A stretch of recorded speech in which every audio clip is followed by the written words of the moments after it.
Di dalam perdebatan tadi malam, yang paling saya kecewa itu kepada Caimin. Kenapa? Karena beliau adalah senior saya. Dengan sederet pengalaman panjangnya, diharapkan menjadi uh, seseorang yang sangat sempurna di panggung perdebatan tadi malam. Ternyata semua orang menilai Caimin itu paling tidak menguasai materi, apalagi panggung. Ya, panggung akan dikuasai bila materi dikuasai. Dan di malam perdebatan tadi, yang menguasai materi itu hanya Mahfud MD dan Gibran Rakabuming Raka. Maka ya panggungnya itu milik berdua. Caimin seolah tidak ada di uh, ruang perdebatan. Bahkan ada satu momen di mana Caimin itu dirempug oleh Gibran dan Profesor Mahfud MD terkait pembangunan kota. Katanya akan membangun 40 kota selevel Jakarta.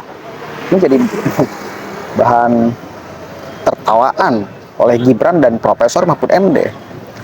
Caimin itu aneh, ingin membangun kota sampai 40, tetapi menolak IKN yang berpotensi akan menjadi kota di sana. Begitupun sama Mahfud MD. Aneh bin ajaib kalau memang itu bisa dilakukan oleh Caimin.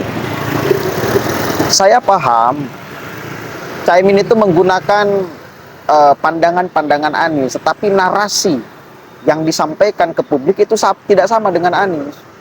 Anies punya narasinya untuk mengatakan untuk pembangunan 40 kota, Caimin kurang menarasikan bagaimana caranya, realisasi dan lain sebagainya.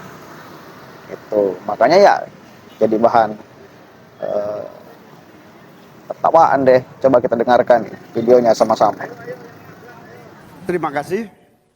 Perkotaan ini menjadi kebutuhan untuk terus menjadi bagian dari pembangunan nasional kita.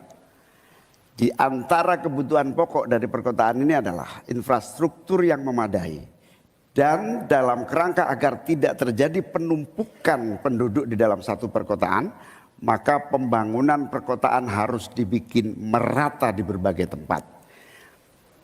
Kami memiliki satu tekad bahwa di dalam pemerintahan yang akan datang minimal harus dibangun 40 kota baru yang selevel dengan Jakarta.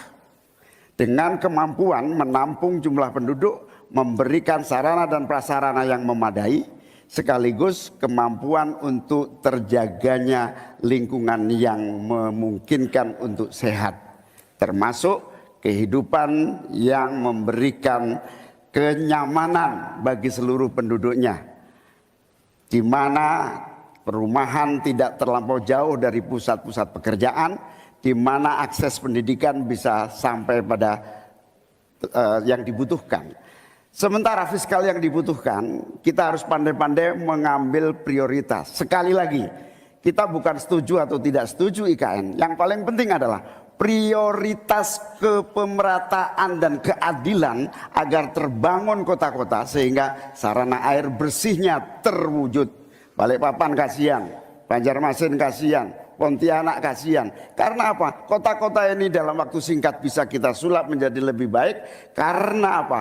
Fiskal yang kita sediakan dirata adilkan di masing-masing perkotaan. Terakhir, bahwa perkotaan membutuhkan pendanaan, kita harus libatkan investasi swasta yang kita beri kepercayaan lebih baik lagi. Terima kasih. Gus Muhaimin ini agak aneh ya. Pengen bangun kota selevel Jakarta tapi nggak setuju sama IKN. Tapi ya monggo lah ya, nggak apa-apa. Yang jelas untuk permasalahan perkotaan kita harus menggarap transportasi umumnya. Kita pastikan transportasi umum ini aman, nyaman, terutama bagi kaum disabilitas, lansia, dan anak-anak. Lalu kita pastikan transportasi umum ini ada digitalisasinya. Sekarang kan sudah ada teman bus. Nah ini harus kita replikasi di beberapa kota juga. Lalu untuk mungkin di level-level kota kecil kita pakai skema buy and pay service. Sehingga masyarakat bisa mencoba menggunakan transportasi umum secara gratis. Lalu untuk masalah kumuh, nah ini perlu kolaborasi BSPS dari Kementerian PUPR, RTLH dari Pemda, dan juga CSR dari swasta. Terima kasih. Cak Imin, saya agak kaget juga mau membangun 40 kota selevel Jakarta. Iya, apa itu bisa dilaksanakan 5 tahun Bapak menjadi presiden dan wakil presiden? Berapa kota dalam 5 tahun? Ini IKN aja sudah puluhan tahun baru dilaksanakan, itu pun yang investasi baru dalam bentuk janji, belum ada yang melaksanakan. Nah gitu kan. Lalu saudara 40, luar biasa menurut saya, 40 kota selevel Jakarta yang sudah metropolitan seperti itu. Lalu juga pembiayaannya menurut Pak Muhaimin. Kalau nanti kita membentuk 40 kota itu, pembiayaannya itu APBN, APBD, atau perlukah lembaga khusus seperti tadi ditanyakan oleh panelis melalui moderator. Ini perlu dijawab dulu agar semuanya tidak spekulatif. Selesai. Yang saya sampaikan seperti Jakarta itu memiliki standar upaya sampai menuju Jakarta, di mana tentu kota-kota yang potensial cukup disentuh dengan beberapa anggaran yang menumbuh kembangkan. Misalnya Pontianak, 1 tahun cuma 1 triliun. Bagaimana kalau 1 tahun kita bisa investasikan pengembangan kota hingga 3 triliun, 5 triliun. APBN kita cukup. Apalagi kalau seperti yang sampaikan Pak Gibran tadi, melibatkan berbagai cara pembiayaan yang melibatkan baik itu swasta maupun CSR. Jadi apa yang saya sampaikan selevel Jakarta itu target utama. Tetapi yang lebih penting dari itu adalah infrastruktur yang dibutuhkan dipersiapkan dari potensi yang sudah ada. Sehingga dalam waktu singkat kota-kota 40 kota itu benar-benar sudah menggunakan potensi yang sudah dimiliki yang ada. Habis. Oke, jelas. Maaf ya, saya sambil ngerokok karena lagi di emperan Yogyakarta di pinggir jalan, makanya ya sambil santai aja. Kan gak enak menikmati malam dengan wedang kalau tanpa rokok. Makanya harap dimaklumi karena suka ada subscriber saya, penonton saya yang bilang, aduh jangan sambil ngerokok lah. Ya oke, saya seringnya memang gak ngerokok. Cuma di momen ini, kesempatan ini dan waktu ini memang situasinya mengharuskan saya untuk merokok. Dan menurut saya, ketika Caimin memberikan gagasan ingin membangun 40 kota, tetapi sembari menolak IKN, justru itu kehaluan yang sempurna. Caimin tidak bisa menarasikan bagaimana pembangunan 40 kota ketika dia kalau memimpin ya, kalau memimpin. Dan banyak lagi di momen perdebatan itu yang Caimin tidak menguasai materi. Justru kekurangan materi. Itu kekecewaan banyak orang menurut saya. Karena ekspektasi kepada Caimin itu dia secara pengalaman di DPR, MPR, kan gitu ya. Sederet pengalamannya dibanding dengan Gibran ya nggak ada apa-apanya.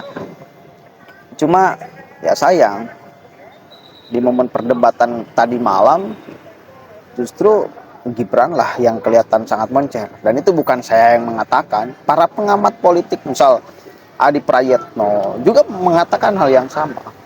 Panggung perdebatan cawapres tadi malam itu Mahfud MD dan Gibran yang punya. Caimin nyaris dilupakan. Nyaris banyak blundernya, nyaris tidak menguasai materi, tidak persiapan, dan lain sebagainya. Entah mungkin karena tadinya merasa pengalaman panjang sehingga bisa menguasai materi-materi yang akan disodorkan apalagi oleh Gibran. Kan itu ya. Orang kan menganggap bahwa Gibran lah yang akan dipermalukan di momen perdebatan tadi malam. Kan itu. Makanya lawan-lawan politik Gibran itu menunggu kapan nih waktunya perdebatan cawapres. Karena ingin melihat Gibran dipermalukan. Ternyata nggak ada momen dipermalukannya Gibran. Nggak ada satupun pertanyaan atau pernyataan Gibran yang blunder. Menurut saya nggak ada. Justru semuanya itu esensial. Terlepas dari proses, satu kali lagi MK-nya yang berantakan. Tapi kita akui di momen perdebatan itu Gibran mampu menjawab segala apa yang dituduhkan kepadanya sebagai anak ingusan, sebagai anak yang tidak tahu apa-apa, sebagai anak yang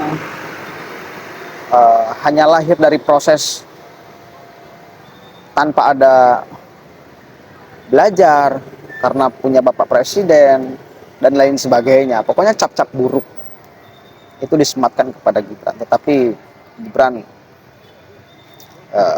ya membuktikan dirinya mampu dan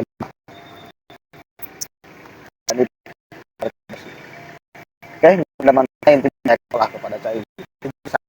Senior Caimin itu sempurna tadi malam. Ternyata